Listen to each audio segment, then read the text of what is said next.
ने यह भी साफ कर दिया कि हरियाणा केंद्रीय विश्वविद्यालय भी उन्हीं की देन है। 9,000 करोड़ रुपए का ग्रीनफील्ड हाईवे बनवाने के लिए उन दोनों ने ही प्रयास किए थे। दिल्ली से Mumbai rail front corridor Rajasthan से होकर गुजरना था, लेकिन उन्होंने अपने अथक प्रयास की बदौलत इसको हरियाणा में शिफ्ट करवाया। आज इस कॉरिडोर का 99% काम पूरा हो चुका है। इसके अलावा लॉजिस्टिक हब भी उन्हीं की देन है। इस मौके पर भाजपा लोकसभा प्रत्याशी चौधरी धर्मवीर सिंह ने कहा कि हरियाणा में जब भी किसी पार्टी की सरकार बनती है तो राव इंद्रजीत सिंह की बदौलत बनती है। वो अलग बात है चुनाव के बाद सीट कहीं और ले जाते हैं। जब वो कांग्रेस पार्टी में थे तो उस समय पार्टी ने फैसला लिया था कि 2004-05 के चुनाव में मुख्यमंत्री राव इंद्रजीत सिंह बनेंगे, लेकिन हमारे कुछ आदमियों ने पीठ में छुरा घोंपकर किसी और को मुख्यमंत्री बना दिया। चौधरी धर्मवीर सिंह का यह इशारा राव दान सिंह की तरफ हो सकता है। वो पहले राव इंद्रजीत सिंह के साथ थे। जब भूपेंद्र सिंह हुड्डा के मुख्यमंत्री बनने का समय आया तो वो इंद्रजीत सिंह को छोड़कर भूपेंद्र सिंह हुड्डा की तरफ चले गए। जो आपने आने पर स्वागत किया, लाख लाख शुक्रिया आपका मैं करना चाहता हूँ।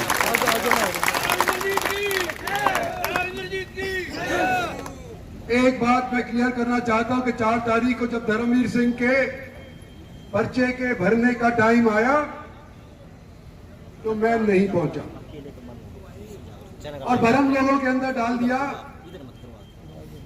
कि इंद्रजीत सिंह तो बिरादरीवाद के अंदर फंस गया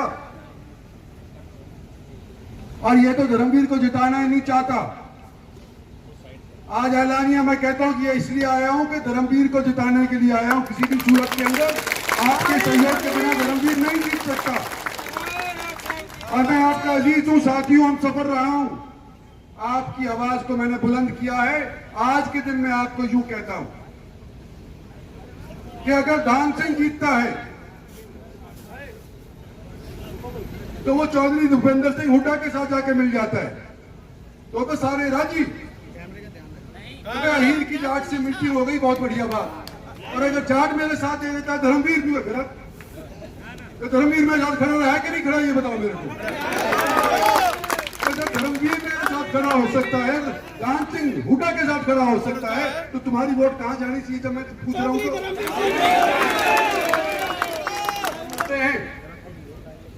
तो इसलिए मांग रहे कि हमने काम किया है।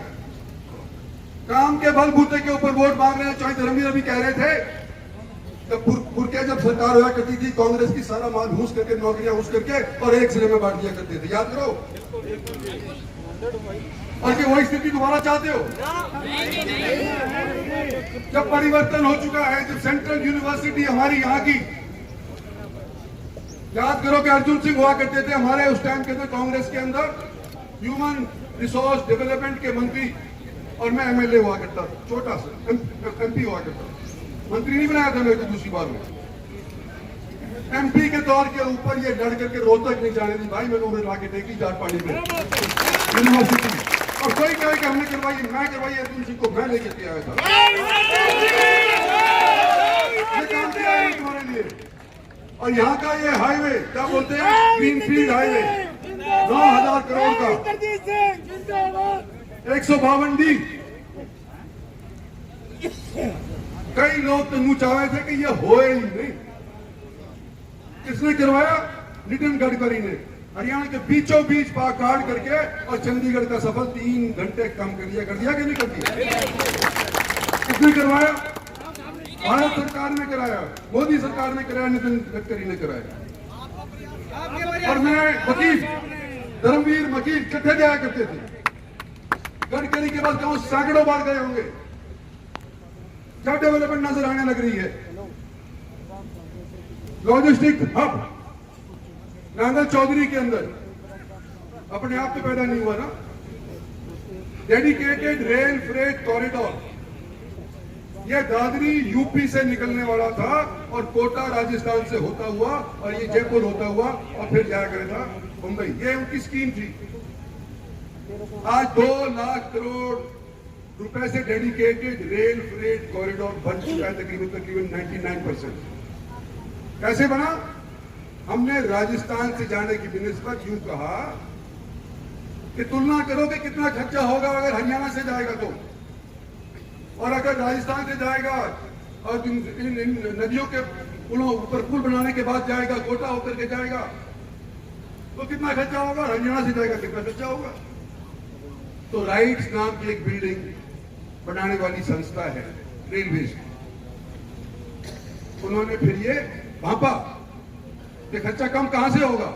और भाई हरियाणा का खर्चा कम था तो नू आज के दिन डेडिकेटेड रेल फ्रेट कॉरिडोर भी हर जमीन के ऊपर से जाने लग रहा है और लॉजिस्टिक हकीम नागर चौधरी के अंदर आज के दिन उसी वास्ते के लिए बन के रहेगा सारी की सारी सरकारी, क्योंकि यहाँ पर केवल और केवल एक मुख्य कार्यकर्ता बुलाए थे, लेकिन कार्यकर्ता बुलाने के साथ जिस प्रकार से आप इतनी भारी संख्या में आए हो, ये प्रतीत होता है कि आने वाले समय में आप राव इंद्रजीत सिंह को किस प्रकार का नेता बनाना चाहते हो। प्रधानमंत्री जब कभी भी हरियाणा प्रदेश में भारतीय जनता पार्टी की सरकार आज से 10 साल पहले बनी, प्रदेश के कई चुनाव मैंने विधानसभाओं के देखे हैं। जब किसी भी पार्टी की सरकार बनती है तो वो केवल और केवल राव इंद्रजीत के कहने पर दक्षिणी हरियाणा की जब सारी सीटें आती हैं तभी वो सरकार बनती है। वो एक अलग बात है कि सरकार बनने के बाद कुछ चापलूस लोग इस सीट को कहीं और ले जाते हैं। ये आपने भी देखा, हमने भी देखा।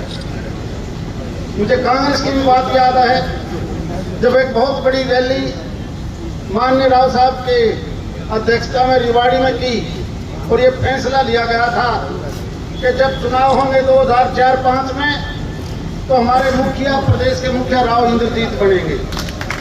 लेकिन हमारे में से कुछ एक आदमियों ने पीठ में छुरा भोंककर वो सत्ता किसी और को दिलवा दी। भाऊजी उड़ाना जाओ ना बराबर में। लेकिन इसके बावजूद आप देखते होंगे आज जिस प्रकार से 10 साल से माननीय राव इंद्रजीत सिंह जी, इस देश के प्रधानमंत्री जी ने इस देश को एक ऐसा विभाग दिया है जिसको हम योजनाएं बनाते हैं देश के अंदर। और योजनाएं क्या होती हैं कि देश में सड़कों का जाल कैसे बिछाना है, रेलवे को और ज्यादा मजबूती कैसे देनी है। ओम प्रकाश यादव जी का भी, हमारे जो पूर्व मंत्री उनका भी बहुत बहुत स्वागत।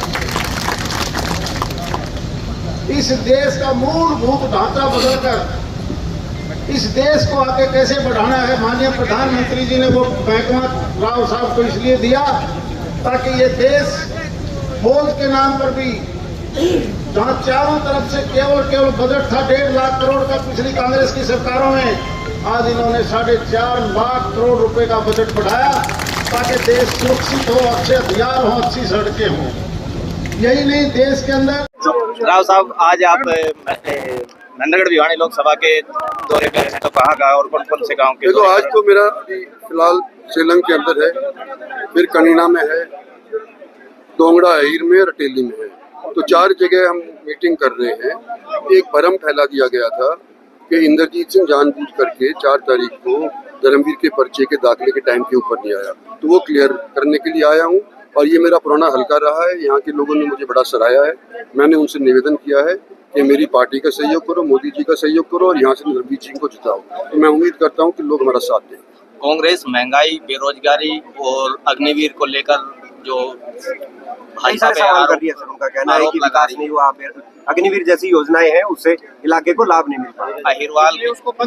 अहिरवाल जो है किसान और युवाओं का, जवानों का वो है क्षेत्र है, लेकिन दोनों ही योजनाएं बंद कर दिया, अग्निवीर को बंद कर दिया। देखो, अग्निवीर ये सेना की रिकमेंडेशन है, हमारी पार्टी की रिकमेंडेशन है।